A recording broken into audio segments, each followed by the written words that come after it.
seja bem-vindo ao LecCast. Eu sou o Márcio Calai e no episódio de hoje nós vamos falar sobre algo muito interessante. Nós vamos falar sobre uma carreira internacional.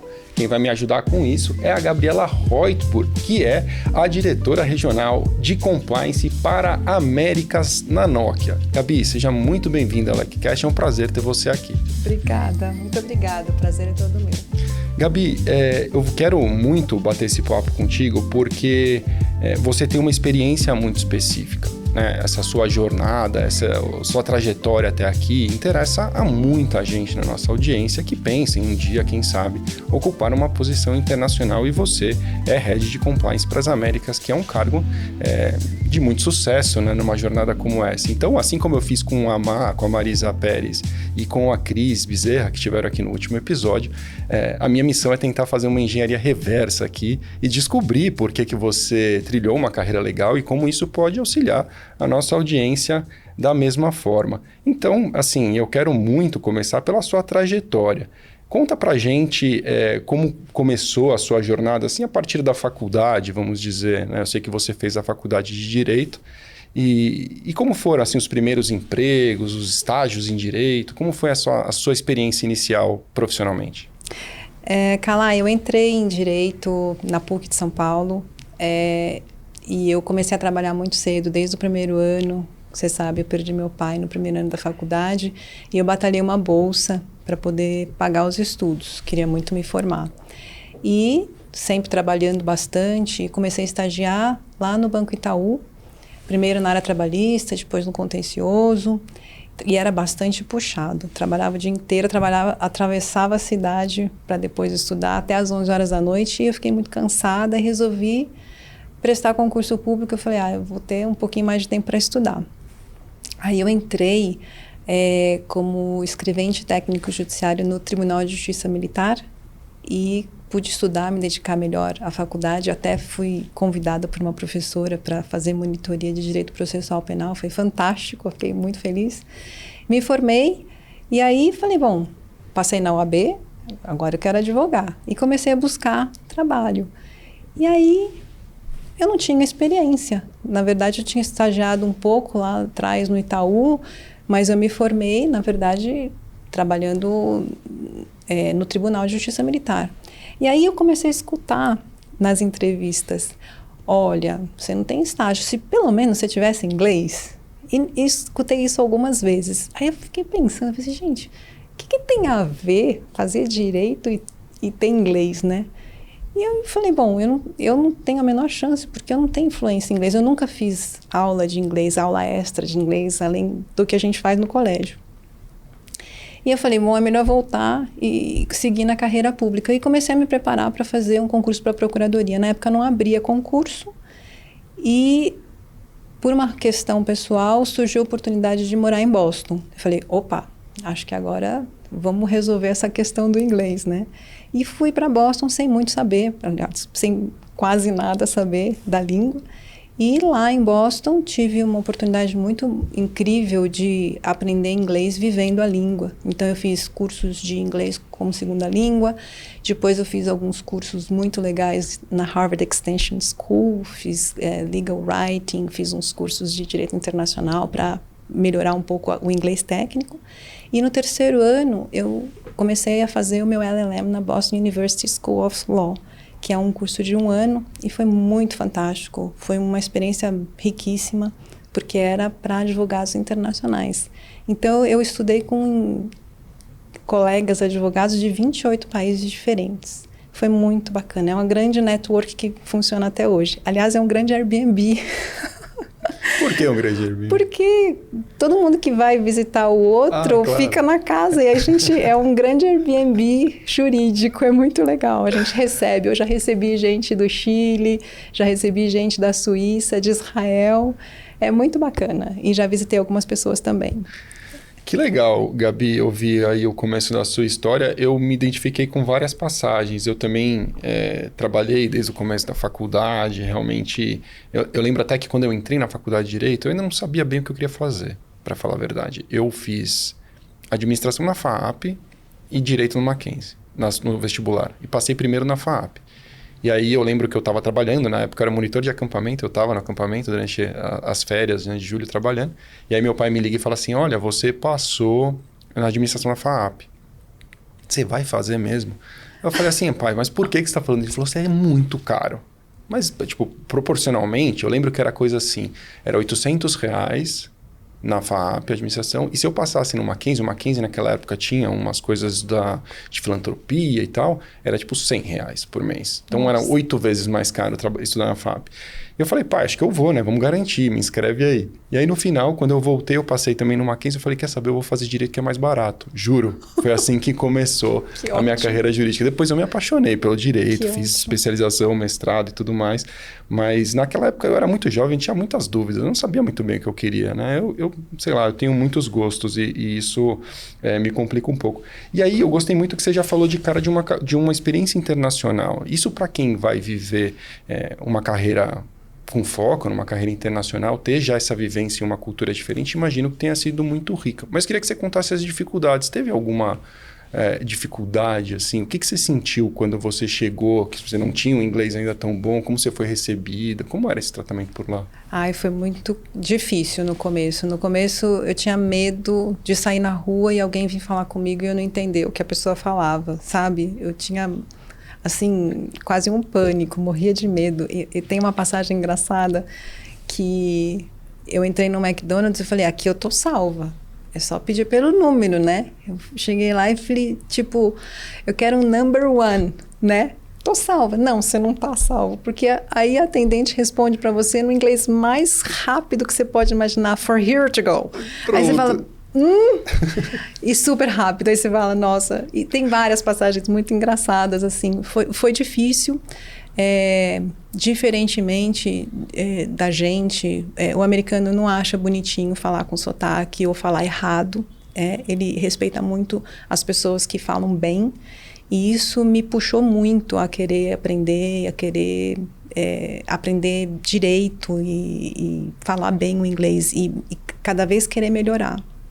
Eu me lembro que no mestrado, algumas aulas a gente fazia com os estudantes americanos de direito. E a gente era tratado em nível de igualdade. Ninguém queria saber de onde você era e se o seu inglês não estava tão bom. Você ia lá na frente, fazer a apresentação em inglês. Eu nunca esqueço uma aula de direito de arbitragem que eu quase morri. Primeiro que eu era super envergonhada. Imagina você ir lá na frente, falar, apresentar o seu trabalho e ainda em inglês. Nossa, eu fui exposta a algumas situações assim que me ajudaram muito assim a trilhar essa carreira e entender bastante e respeitar muito também as pessoas, entender as pessoas que estão com dificuldade, porque eu passei muita dificuldade, foi muito difícil no começo. Claro. E a gente cresce, né? A gente passando pelas dificuldades, a gente cresce muito. Mas eu levei tudo eu acho que muito numa boa, assim. Eu levei tudo muito na esportiva, não levei as coisas para o lado pessoal.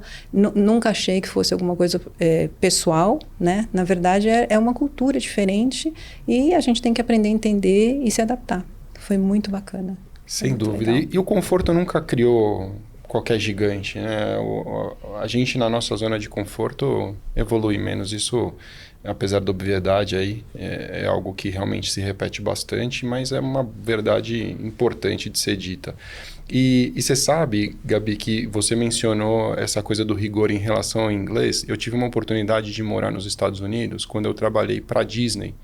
E quando eu cheguei, me deram 32 folhas de script, falaram decora, e você vai pilotar um barquinho. Se você que está nos ouvindo agora já esteve no Magic Kingdom, eu era um Jungle Skipper, eu pilotava o barquinho do Jungle Cruise e meu trabalho era falar durante 11 minutos um script que eu tinha decorado. Então foi muito difícil também em relação à pronúncia principalmente, mas naquela situação eu era um Jungle Skipper do Brasil, então parecia um personagem, falando um inglês no começo um pouco mais difícil, depois me aprimorando. E eu nunca vou me esquecer que o treinador que me instruiu quando eu cheguei por lá, um cara incrível, estava há 30 anos na Disney. A primeira coisa que eu fiz foi me desculpar quando eu cheguei pelo inglês. Olha, você me desculpa se meu inglês não for bom bastante. Ele falou assim, Márcio, eu vou te falar uma coisa, nunca mais peça desculpas. Eu falei, mas por quê? Ele falou assim, porque você é bilíngue e eu não sou. Então Olha, você que está bacana. pedindo desculpa para um cara que eu não consigo esboçar um português. É muito bacana. E você está aqui conseguindo ser compreendido por um barco inteiro que as pessoas saem te aplaudindo. Então você está fazendo um bom trabalho. E isso foi me soltando muito por lá. E também concordo, eu nunca me senti assim, tratado, você é brasileiro, ou então você tem algum tipo de prejuízo. Senti muito mais cobrança em Portugal, quando eu fiz o mestrado por lá. O português, sim, ele cobra muito mais o aluno brasileiro. Não sei se por conta de um preconceito, de um histórico efetivo de problemas por lá, não sei dizer, mas na faculdade de Coimbra, quando eu fiz o mestrado, a gente tinha que provar que a gente não tinha copiado o trabalho. Assim, o tipo de perguntas era um tipo de pergunta bem mais a fundo, assim. Então, senti um tratamento mais complicado em Portugal do que nos Estados Unidos. Essa coisa de pedir desculpa, eu lembrei também, quando eu estava aprendendo espanhol, no começo, eu me sentia muito insegura. Eu acho que isso está muito associado à insegurança, né? A gente sair pedindo desculpa por alguma coisa, né? Claro. Eu não sei se eu estou indo bem, né? E eu parei com isso também, porque um dia me chamaram a atenção. Eu antes de dar o treinamento em espanhol, eu falava, desculpa o meu mau espanhol, né? Ou o meu portunhol, ou seja lá o que vocês estão escutando aí. Mas eu vou falar uma coisa para você. Era tão bem recebido o esforço de uma brasileira fazendo um treinamento em espanhol, porque era para eles muito mais fácil entender eu fazendo em espanhol do que em inglês, que para mim era muito mais confortável, que eles meio que aplaudiam e pediam, por favor, não peça. Um dia uma pessoa me chamou de lado e falou assim, não peça mais desculpa, você já fala o espanhol fluente há algum tempo e você não se deu conta. É muito bacana isso. É muito legal mesmo. E aí, seguindo a sua jornada, né? Você teve essa experiência no exterior e isso, sem dúvida, é ouro para quem vai, né, desde já pensar em projetar uma carreira internacional. Mas aí, imagino que no seu retorno ao Brasil você tenha seguido o rumo profissional também na advocacia. Como é que foi voltar para o Brasil e seguir adiante por aqui? Ainda estou nos Estados Unidos. Eu fiquei 3 anos em Boston. Eu me formei lá na Boston University. E aí eu fui trabalhar no Demarest, na filial do Demarest em Nova York. Ainda nos Estados Unidos. Então eu fiquei ao todo 4 anos lá. O que era para ser uma jornada um pouco mais longa, eu fiquei só 1 ano, era para ser pelo menos uns 2 anos lá. Foi encurtado para 1, porque eu me mudei para Nova York 2 meses antes dos ataques terroristas. Uau! Então, eu me mudei para Nova York em julho, em setembro teve os ataques terroristas. No começo do ano, o escritório anunciou que a sócia responsável pela filial de Nova York retornaria ao Brasil. Eles não estavam falando você está sendo mandado embora nesse mês, mas já vai se mexendo para, eventualmente, procurar alguma outra coisa, ou aqui ou no Brasil. E eu comecei de lá a mandar currículos, acionar meu network, né, minha rede de contatos, e comecei a falar com amigos, colegas, com a minha mãe, que é advogada criminalista. Larguei meu currículo e falei, mãe, vê se você consegue distribuir por aí para ver como é que eu tô. Porque lá atrás, quando eu estava no tribunal, eu não tinha inglês, mas agora eu tenho. E muito mais, agora, né? Vamos ver se alguém vai falar, não tem inglês, né? E aí a gente começou, e foi nesse momento que eu já estava, assim, no meu coração falando, o meu foco agora é trabalhar em empresa multinacional no Brasil, e continuar essa jornada bilíngue maravilhosa, porque eu estava muito feliz sendo bilíngue e aprimorando cada vez mais o inglês.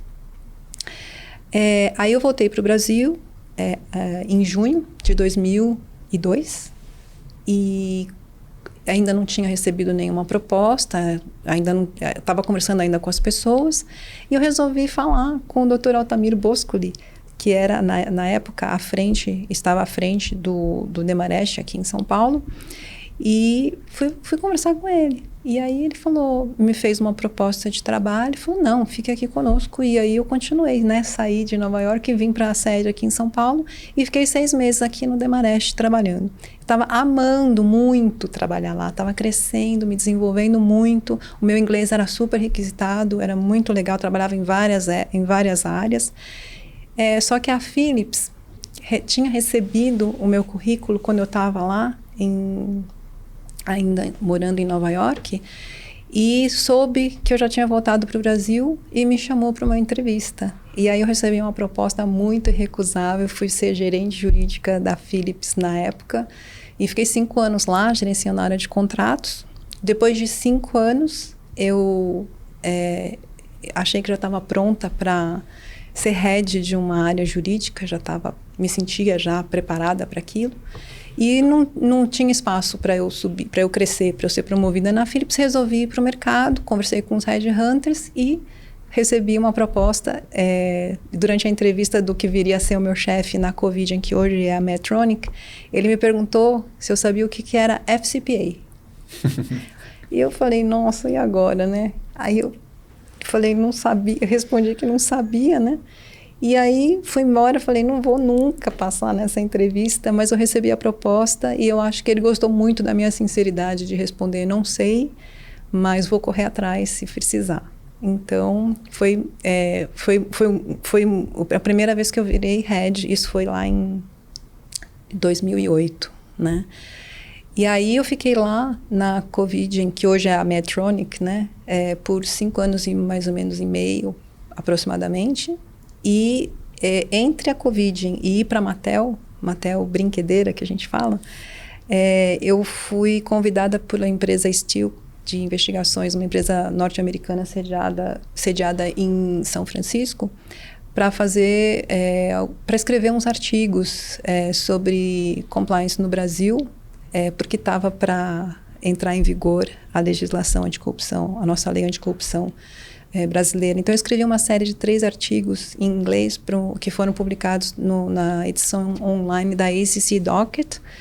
E eu adorei a experiência, foi uma experiência muito legal. Aí eu recebi essa proposta para trabalhar na Mattel, fiquei 2 anos na Mattel. Entre Mattel e Nokia, eu voltei a ter contato com a Steel, e aí aí eu comecei a prestar uns serviços interessantes para eles. Eles tinham clientes no Brasil, precisava de uma pessoa local, e a gente já estava em contato, já confiavam em mim e tudo. E aí eu fiz alguns trabalhos interessantes para ele e comecei a ter muito contato com um advogado americano que atuava nessa área de compliance. Fantástico, e ele me incentivou muito a me certificar, a estudar, a ir atrás, porque ele achava que era muito legal trabalhar na área, e eu comecei, assim, meus olhos começaram a brilhar. E aí foi quando eu acho que deu aquela chavinha, aquela virada de chavinha para compliance, e eu falei, não, eu vou entrar nessa carona aí. E aí foi quando eu aceitei uma proposta muito legal na Nokia, para ser a Regional Compliance Counsel, ou seja, diretora de compliance regional para a América Latina. Eu entrei na Nokia em 2016, ou seja, já faz mais de 6 anos e meio, mais ou menos. Estou lá até hoje, muito feliz, me desenvolvendo. A Nokia é uma empresa fantástica, estou crescendo muito, já ocupei algumas outras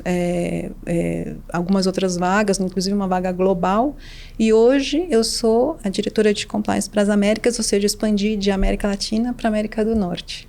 E tem sido um desafio muito, muito interessante, muito maravilhoso, essa vivência, todo esse arcabouço, né, de vivências, né, que a gente carrega ao longo da vida, tudo acaba convergindo e te ajudando, né? Porque ter vivido nos Estados Unidos 4 anos hoje me ajuda muito nessa interação com os americanos, e eu tenho sempre que estar mudando a chavinha. Quando eu trabalho com a América Latina, é uma Gabriela. Quando eu trabalho com Estados Unidos, Canadá, é uma outra Gabriela. Então, eu tenho que atender o meu público e ir virando a chavinha e conhecendo muito bem. Tem que entender a cultura, é muito importante entender a cultura. Claro. Eu quero chegar muito na sua atividade atual, mas eu ainda queria explorar um pouco mais algumas coisas ainda em relação ao passado, pensando na nossa audiência. Ouvindo você, o que fica muito claro para mim, fica à vontade para discordar e me corrigir se você tiver uma opinião divergente, mas fica muito claro que assim, o que moveu, né, de certa forma, foi primeiro a experiência internacional. Isso é ouro, né, para quem tem essa intenção, por vários motivos, também pela cultura, que é algo que você mencionou agora no final, mas essencialmente em função da comunicação, né, uma comunicação fluida, por você ter essa experiência de já ter morado lá. O networking internacional que você mencionou me parece ouro também, né, algo assim muito rico para alguém que quer trilhar uma carreira como essa.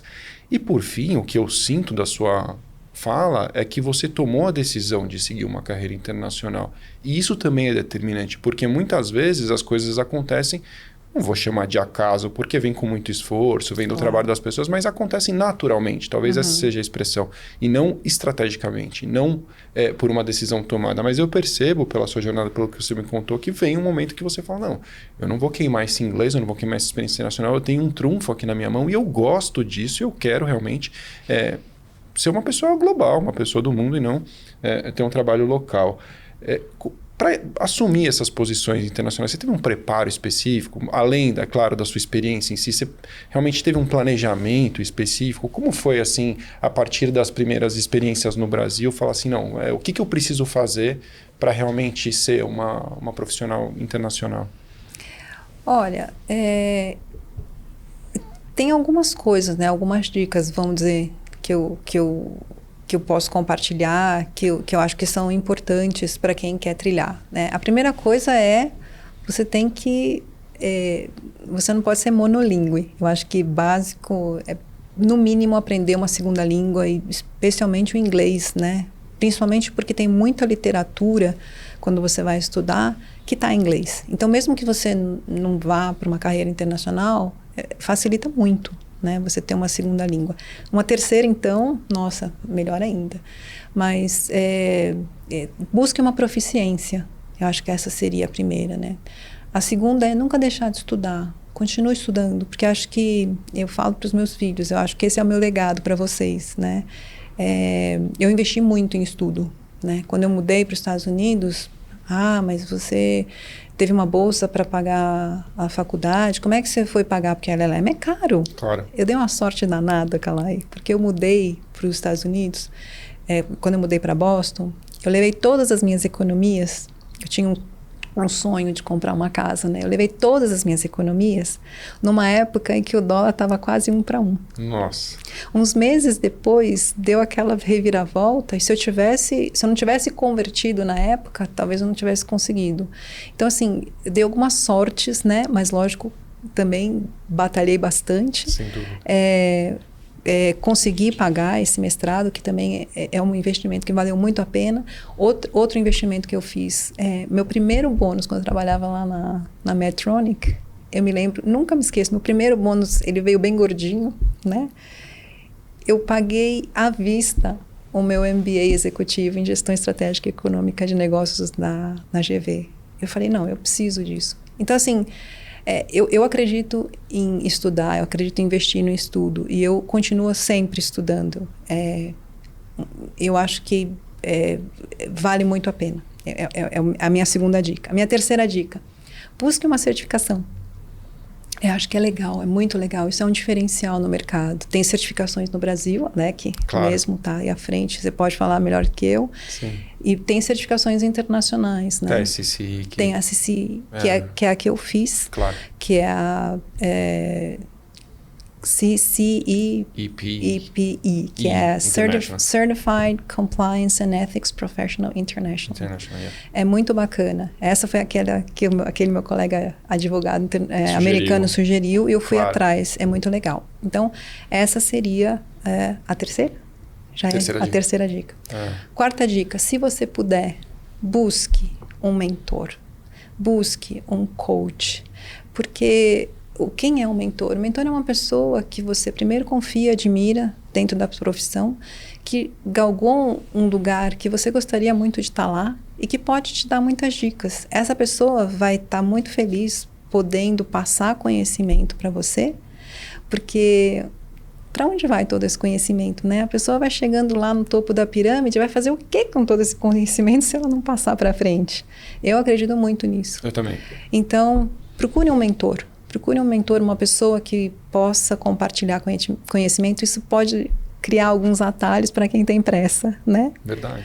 Um coach também, um coaching de carreira, de vida, uma pessoa que possa fazer você perceber que está tudo aí dentro.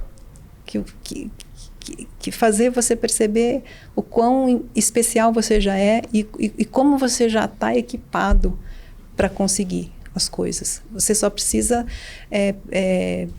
despertar para isso. Isso é uma dica também interessante. não abra mão dos seus valores, nunca. Isso é uma coisa muito importante. Para onde você for, não abra mão dos seus valores. Se você eventualmente estiver num lugar onde você vai se confrontar com uma situação onde você tenha que abrir mão dos seus valores, pensa bem que isso vai detonar você lá para frente. É muito importante essa dica também. Uma outra dica. Antes de você ir trabalhar numa empresa, procure saber quem é o seu empregador. Procure saber quem vai ser seu chefe. As empresas hoje, todo mundo sabe, as empresas fazem, como é que fala? Due diligence dos funcionários antes de contratar, né? Faz o processo de vetting, busca informações, né? Vou usar uma linguagem da minha mãe, puxa a capivara. Puxa a capivara. Puxa a capivara do candidato. Claro. Por que não fazer o contrário? Por que não fazer o contrário? Você precisa saber antes, porque às vezes as pessoas falam assim, eu não vou falar nomes de empresa, mas as pessoas às vezes têm um sonho. Por exemplo, né, eu quero muito trabalhar na Disney, né? Você falou aqui, eu quero muito trabalhar na empresa X, né? E às vezes a pessoa fica tão encantada, tão deslumbrada, e ela não sabe que de repente tem uma cultura super tóxica ali dentro. Então, procure se informar, isso é uma coisa muito importante. Saiba em quem confiar. Isso é muito, muito, é uma dica de ouro de vida, na verdade, não só para uma carreira internacional.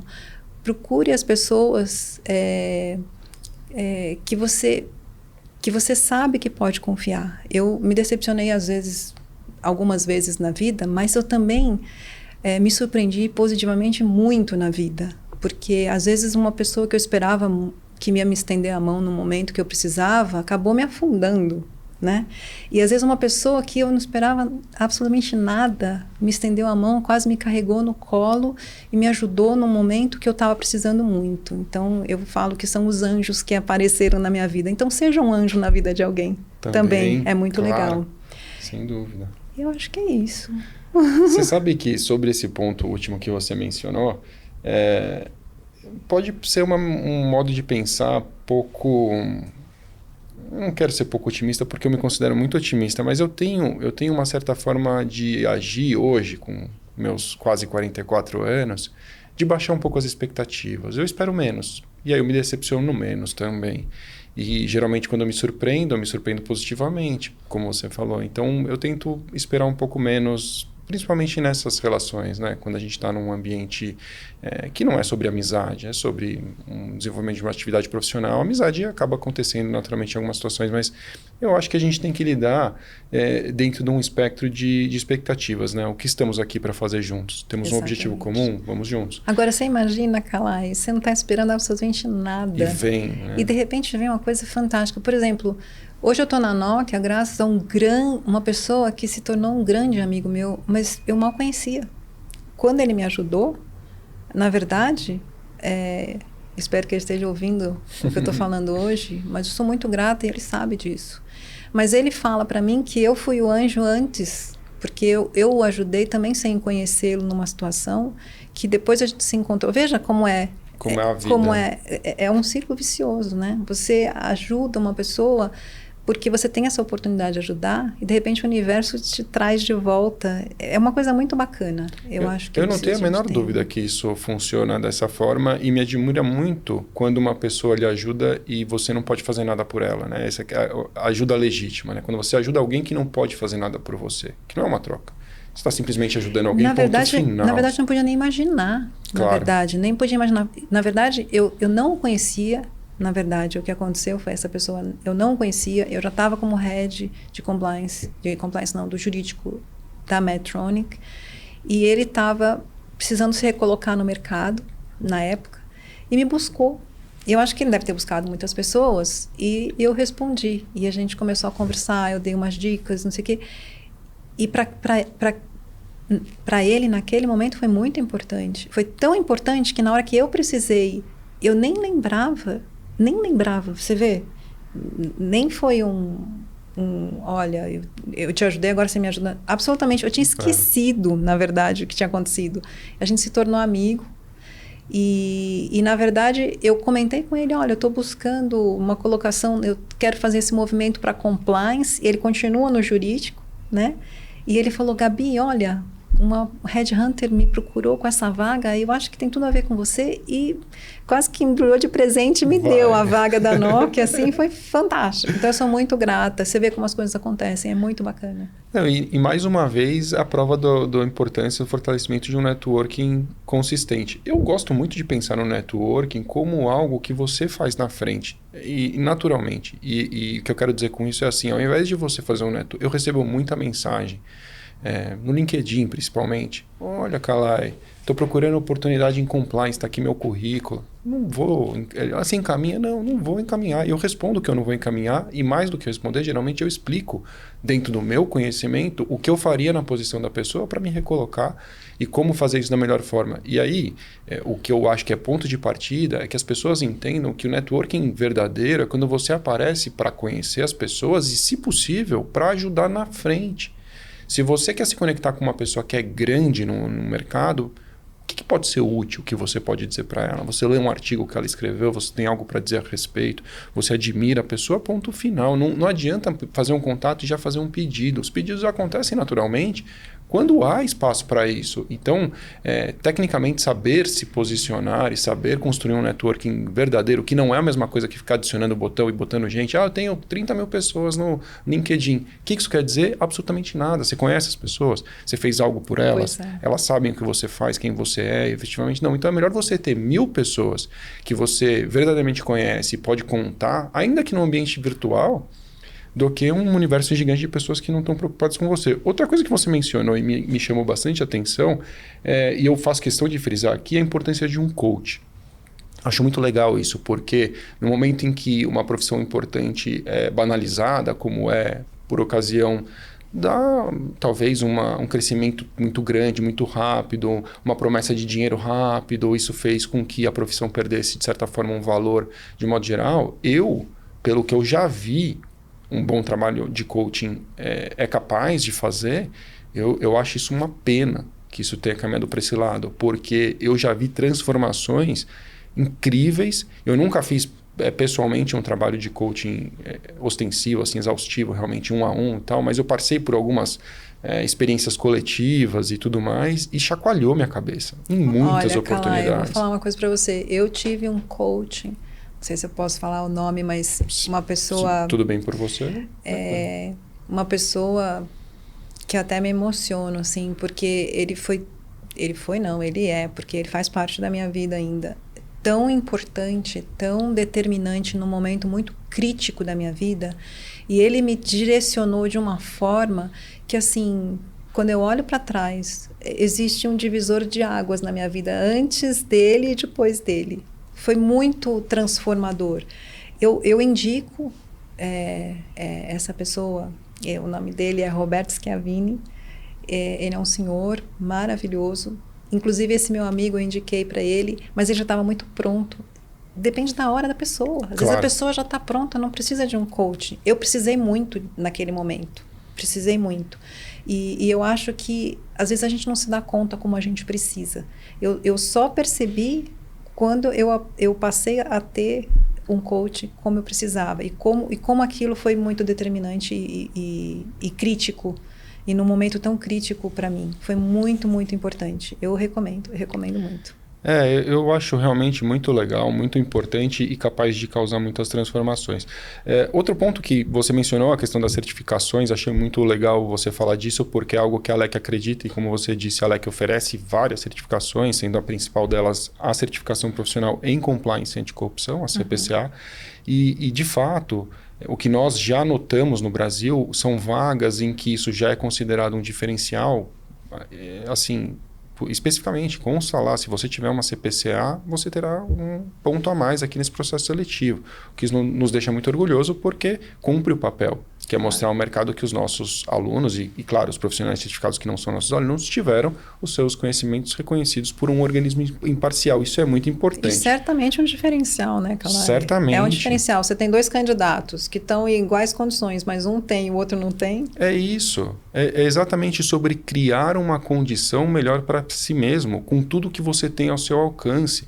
É isso que eu não canso de repetir. Então, o que nós mencionamos aqui, eu fico muito feliz de ouvir você falar, porque sem ter alcançado a posição que você alcançou, vendo de fora, eu sou um espectador desses grandes profissionais que a gente tem ao nosso redor, isso é um privilégio para mim, mas eu vejo e repito coisas como, você não precisa ter um inglês fluente para começar em compliance, mas se você não se desenvolver, dificilmente você vai alcançar uma gerência ou diretoria. E tem outro detalhe, você não precisa ter um monte de dinheiro para se tornar proficiente hoje. Hoje a gente tem internet. Tá aplicativos. Hoje tem aplicativo. Assim, hoje, olha, minha filha aprende japonês, meu filho aprende russo no YouTube sem pagar um centavo. Exato. Então, assim, é lógico que se você tiver recursos para investir, tanto melhor. Mas isso não será empecilho para você se tornar fluente numa língua. Isso não vai ser empecilho para você encontrar material disponível. Tem muita coisa. O próprio site da LEC. O que é aquele site? Às vezes a pessoa vem, colegas de PUC, colegas de trabalho, ou até colegas que não são da área jurídica.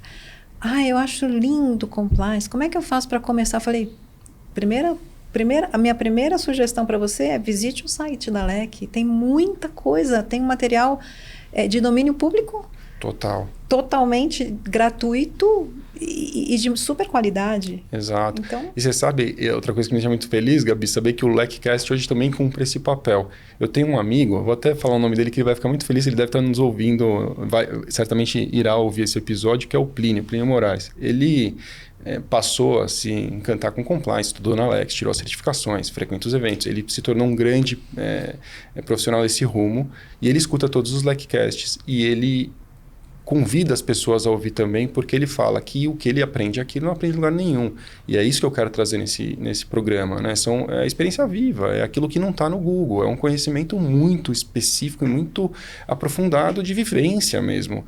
E isso é muito legal, realmente, saber que o LECcast de graça também cumpre esse papel. Aliás, para quem está nos ouvindo e tem essa desculpa de eu não tenho dinheiro para investir neste momento, eu quero lembrar que o LEC Experience Latam, pela primeira vez na história, será um evento oferecido também gratuitamente. A gente tem uma opção de inscrição Free Pass. Se você acessar lecexperience.com.br, você pode se inscrever de graça, paga R$0 e ainda ganha prêmio se convidar os amigos. E, é claro, se você quiser a experiência completa, tem lá a versão Full Pass, onde você tem alguns benefícios adicionais, você pode obter um certificado de participação e tudo mais. Mas se isso não é isso que você busca, você está atrás do conhecimento e de networking, você pode fazer elos incríveis sem pagar nada por isso. Então, a LEC cumpre também essa missão, faz parte, é algo que está no nosso compromisso. Gabi, voltando para o seu universo profissional, algo que me traz muito interesse é saber realmente aí, a partir do momento em que você realmente assume uma posição para liderar Américas, o que inclui liderar Estados Unidos, né? Liderar uma brasileira, né? Liderando uma posição para as Américas. Como fica essa questão cultural? A gente parou e teve esse parênteses gigante para falar de tanta coisa interessante, mas eu queria voltar para a parte da cultura. Você mencionou que você tem que se portar de uma maneira, na verdade é um comportamento esperado, talvez, das pessoas, né? Eu imagino que você não chega num call e começa a falar se o Corinthians vai jogar na Libertadores. Não tem essa conversa. E se você atrasa 5 minutos é estranho, as pessoas têm uma cultura diferente. Como é para você, assim, lidar com isso? Por ser uma brasileira e lidando... Olha, eu acho que a fluência em inglês alcançada te dá uma segurança muito grande, né? Eu tenho bastante conforto hoje em falar inglês.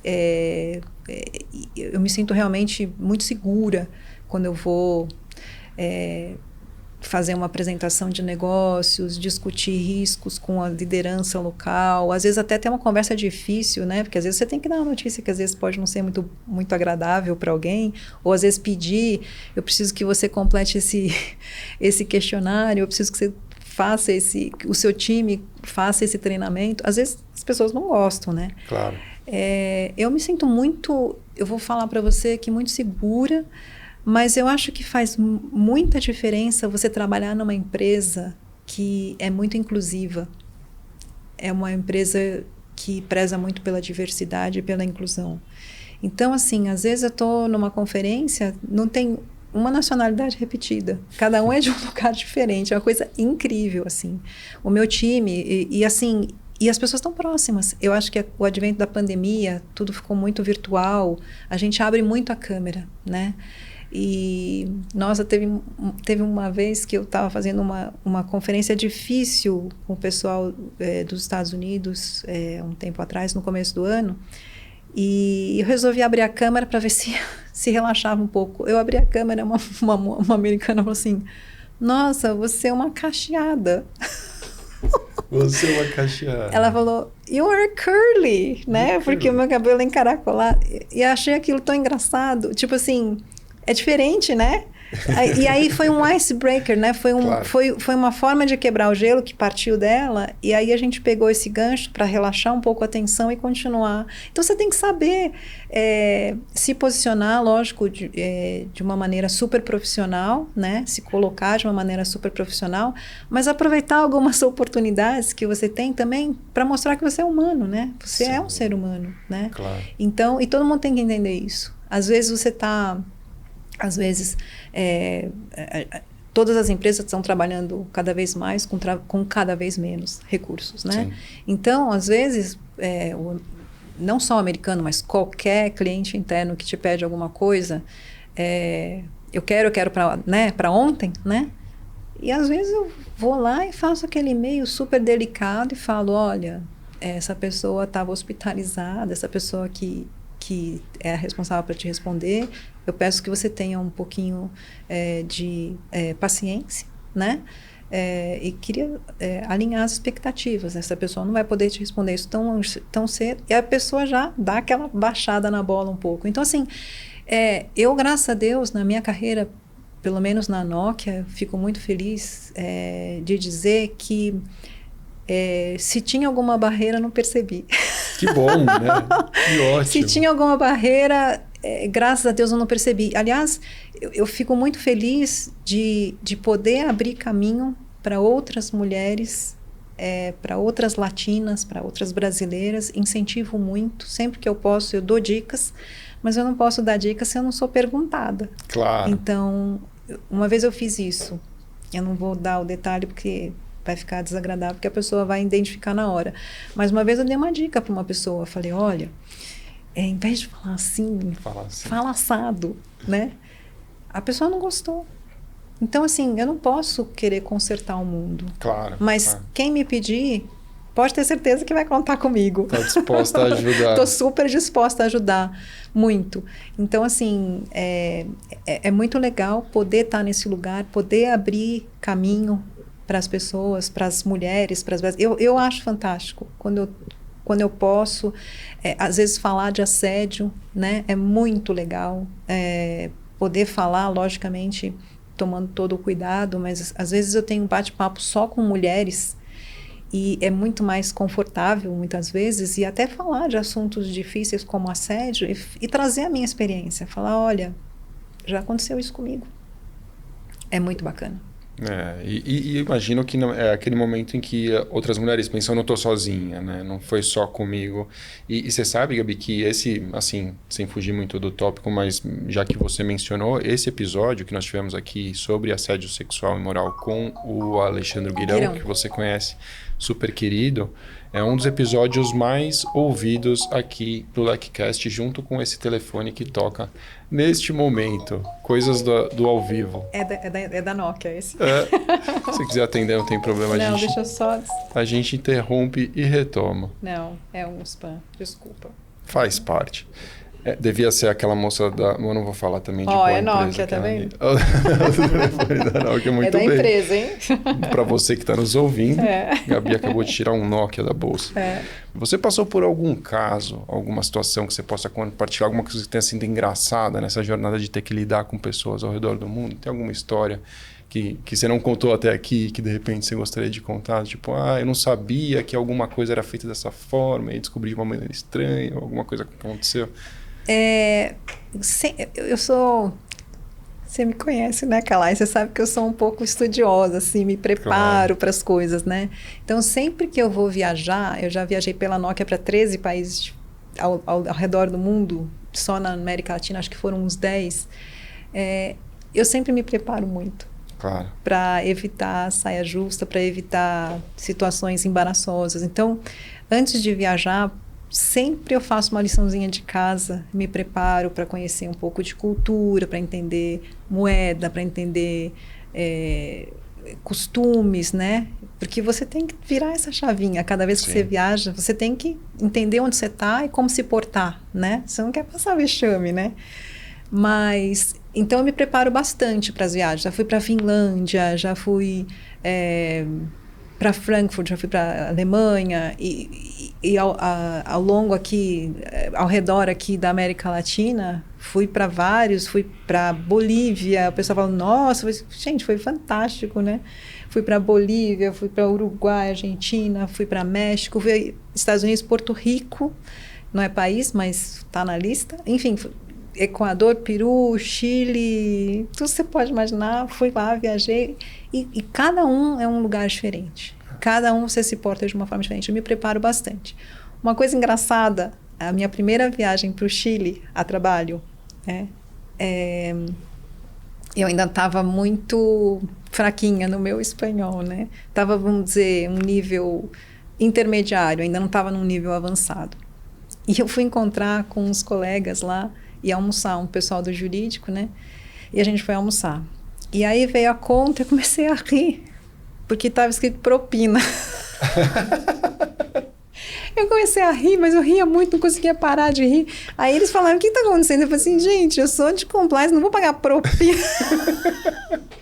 Eu não vou pagar propina para ninguém. Aí eles começaram a rir, tipo, o que tá acontecendo? Aí quando eu expliquei foi mais risada, muita risada. Então essas coisas acontecem, né? Porque não dá para segurar, né? Essa comparação e essa coisa da diferença da língua é muito engraçado. Para quem não sabe, tá nos ouvindo, propina é a porcentagem que você paga ali no final, a gorjeta, como nós temos no Brasil. É a gorjeta. Mas imagina, parecia uma piada, né? Assim, imagina eu de compliance, traz a conta e me pede uma propina. É muito engraçado, né?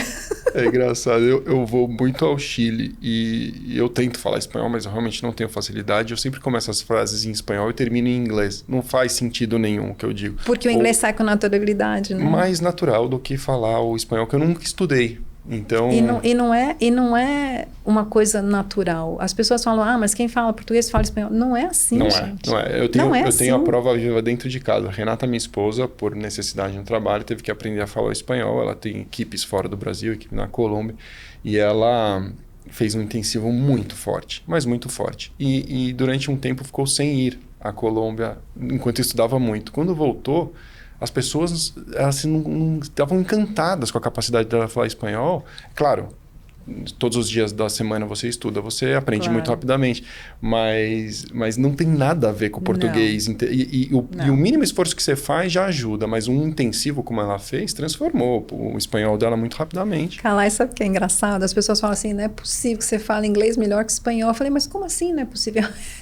Como assim? É como se fosse mais natural uma pessoa que fala português aprender o espanhol. E é engraçado porque o brasileiro, ele às vezes tem esse pensamento de que acha que é fácil, e não é fácil. Então, se você quer falar direitinho, você tem que estudar, né? Outro dia veio um prestador de serviço na minha casa, resolveu fazer um concerto lá, e o cara era cubano. E com um super sotaque muito forte. Eu falei, de que parte você é? Ele falou, sou de Cuba. E a gente começou a conversar. Ele falou, nossa, que bacana o seu espanhol. Como quem diz, eu falo com tanta gente que o brasileiro tem essa coisa de acolher, de querer falar na língua da pessoa. Acho que as pessoas falam uma coisa meio macarrônica, assim. E de repente alguém chegou e começou a falar direitinho. Ele falou, uau, que legal. Foi muito interessante. No fundo, eu acho que cada um tem facilidade com uma língua. Eu, por exemplo, me sinto muito mais confortável com o inglês. Quando eu tentei estudar espanhol, eu não fui bem. Não sei. Calai, se você tiver a necessidade, claro, você com certeza vai se aprofundar. O inglês veio natural para você usou e você usa, então ele fica. Agora, até porque a gente tem toda uma cultura muito americanizada, a gente tem os filmes todos em inglês, muita coisa, muito material de compliance que está em inglês, né? A própria LEC está traduzindo muita coisa, né? Sim. Então, assim, o inglês acaba sendo a língua universal. Agora, se você necessitar do espanhol, tenho certeza que você vai tirar de letra. Não, claro, é uma questão de dedicação. Eu confesso que eu nunca tive uma dedicação muito grande pro espanhol, e o inglês eu fui meio que obrigado, porque você imagina eu chegar na Disney e ter que falar no microfone sem... Nossa. E eles esperavam... O script era muito engraçado, porque as piadas eram todas assim, com um humor americano, né? Meio infame muitas vezes, então era difícil. E algumas palavras, né, a gente nem sonha como se fala quando você mora no Brasil. Disney mesmo, né? A gente fala Disney World no Brasil. Tem umas palavras que até hoje eu não consigo. World é uma palavra muito difícil de falar. Earl. O cara que trabalhava comigo, ele chamava Earl. Como é que você fala isso Então, para um brasileiro? Eu vou perguntar uma para você aqui. Eu quero ver você falar esquilo. Squirrel. É uma palavra super difícil, E é sempre esse RL, né? É sempre esse RL, que pra gente dá uma que é difícil. Twisted tongue, assim. Mas você imagina a minha situação? Foi uma coisa, na força. E é o que você falou, a hora que realmente a necessidade vem, ou você fala. E eu desenrolei. E com certeza você vai correr atrás. Que foi o que aconteceu comigo. Na verdade, o meu espanhol melhorou muito, porque... Quando eu entrei na Nokia, eu precisava melhorar o meu espanhol, porque eu estava cuidando da América Latina. Claro. Eu tinha uma pessoa se reportando para mim na Venezuela e eu tinha um combinado com ela. Falei assim, a gente só vai fazer reunião em espanhol. E detalhe, você vai me corrigir o tempo inteiro. Então, eu passava o tempo inteiro ela me corrigindo. E é a única forma de você aprender. Não tem como. Depois essa pessoa saiu, veio uma outra pessoa no México e aí aprendi todos os slangs, como fala? Todas as gírias. Claro. Aprendi todas as gírias da Venezuela, depois eu aprendi as gírias do México. E assim, o tratado era o mesmo, o combinado era o mesmo, me corrige. E era engraçado porque na Venezuela era uma moça, super à vontade para me corrigir, mas no México era um rapaz. Constrangido. E ele ficava constrangido de me corrigir. Com medo também. Com medo, assim, corrigia minha chefe. Não, olha, eu falava assim para ele, você vai ganhar pontos cada vez que você me corrigir. Aí ele começou a destravar e a me corrigir. Isso melhora muito. Olha, assistir filme com a legenda na mesma língua ajuda muito a você entender, porque... No filme se fala muito rápido, né? Sim. Tanto em inglês quanto os filmes em espanhol. Então, às vezes, você perde. Aí você vê e você consegue associar e vai fazendo as associações do que você lê. Tem muitas dicas muito legais para você. Tinha até um meme esses dias que dizia que se você viu A Casa de Papel completo, você já pode botar espanhol básico no seu currículo, porque é o ponto de partida. Gabi, eu adorei nosso papo. E, como sempre, no final dos nossos episódios, o nosso convidado deixa uma recomendação de leitura, um livro, enfim, ou pode ser uma série, alguma coisa que você vê valor aí, que você gostaria de deixar para a nossa audiência. Eu gosto muito de ler os livros na língua original. Então, eu procuro ler livros que tenham sido escritos ou em inglês ou em espanhol, né? Eu estou terminando atualmente de ler um que eu comprei na minha última viagem para a Colômbia, que é... nada mais, nada menos do que a biografia da esposa do Pablo Escobar. Uau! Eu estou terminando de ler, ele se chama Mi Vida e Mi Cárcel com Pablo Escobar. Imagina, é fantástico. Estou terminando de ler, um blocão desse tamanho. E já chegou em casa, que é o próximo que está na lista, o Qual é a Tua Obra, do Cortella. Não sei se você já leu. Não li, mas eu comecei a dar uma folhada porque eu não aguento, né? Então, estou mais ou menos quase na metade dele. Eu recomendo muito Cortella, porque ele faz proposições intrigantes e éticas fantásticas. Qual é a tua obra, do Cortella? Mauro Sérgio Cortella, quem não conhece. Gabi, sem palavras para te agradecer. Foi um episódio incrível, mais um episódio incrível, histórico aqui no LecCast, Carreira Internacional. Obrigado, foi um prazer. Prazer todo meu. Obrigada. Eu te agradeço, você e toda a equipe LEC. Sempre super, super impecável. Valeu, Gabi. E se você quiser saber mais sobre compliance, acesse o site da LEC em lec.com.br. Se você estiver nos acompanhando aqui pelas mídias de áudio, saiba que também estamos no YouTube. Aqui você pode seguir o canal da LEC e ativar as notificações para ser notificado quando os novos episódios estiverem no ar. Um abraço!